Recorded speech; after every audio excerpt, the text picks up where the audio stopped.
क्या आपको पता है कि दुनिया का सबसे अच्छा लोकतंत्र कौन सा है? कौन सी कंट्री अपने लोगों को सबसे ज़्यादा फ्रीडम, फेयर इलेक्शन और करप्शन फ्री गवर्नमेंट देती है? आज के इस वीडियो में हम यही सब कुछ समझेंगे और जानेंगे कि कैसे किसी भी देश के लोकतंत्र को मजबूत और कमज़ोर कहा जाता है। तो इस वीडियो को एंड तक जरूर देखिएगा। देखिए, लोकतंत्र का मतलब होता है जनता की सरकार, जनता के लिए, जनता के द्वारा। यानी कि सरकार वो होगी जो जनता चुनकर भेजे। सरकार का हर फैसला जनता की भलाई के लिए होगा।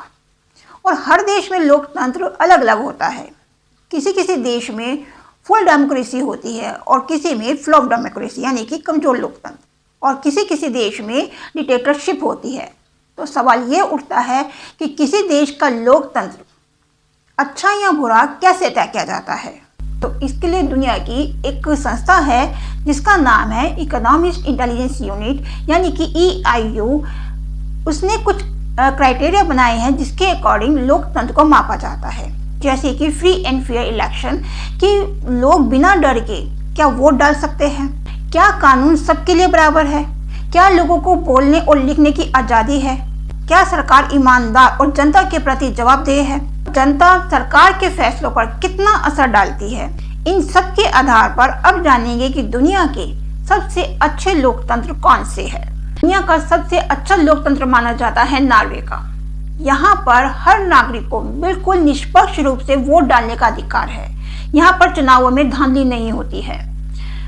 सरकार पूरी तरीके से ट्रांसपेरेंट है। सरकारी कोई भी फैसला जनता से सीक्रेट नहीं रखा जाता है। जनता को उसे जानने का अधिकार है। मीडिया पूरी तरीके से स्वतंत्र है। पत्रकार बिना किसी डर के सरकार की आलोचना कर सकते हैं। भ्रष्टाचार ना के बराबर है और सरकारी कामों में रिश्वतखोरी नहीं होती है। फॉर एग्जाम्पल, नॉर्वे में सरकार के बजट और खर्चे सभी कुछ ऑनलाइन पब्लिक होते हैं, जो जनता जान सकती है कि सरकार का पैसा कहाँ जा रहा है।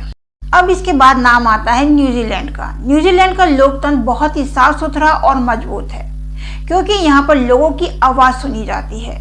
लोगों की राय के बगैर सरकार कोई भी बड़ा फैसला नहीं लेती है। सरकारी अधिकारियों पर बहुत ही सख्त नियम लागू किए गए हैं, जिसके कारण यहाँ पर भ्रष्टाचार बहुत ही कम है।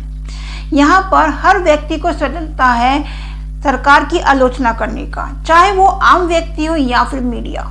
यहाँ पर चुनाव आयोग पूरी तरीके से स्वतंत्र है, इसलिए चुनावों में धांधली होना भी नामुमकिन है। तो इस तरह से न्यूजीलैंड का जो लोकतंत्र है वो भी बहुत ज़्यादा मजबूत है। और क्या आप जानते हैं कि कोविड-19 की महामारी के दौरान न्यूजीलैंड की प्रधानमंत्री ने सभी नीतियों को लाइव टेलीविजन पर बताया ताकि जनता को हर बात की जानकारी प्राप्त हो सके। इसके बाद नाम आता है फिनलैंड का। फिनलैंड का लोकतंत्र भी दुनिया का सबसे अच्छा लोकतंत्र माना जाता है, क्योंकि यह पहला देश था जिसने महिलाओं को वोट देने का अधिकार 1906 में दे दिया था।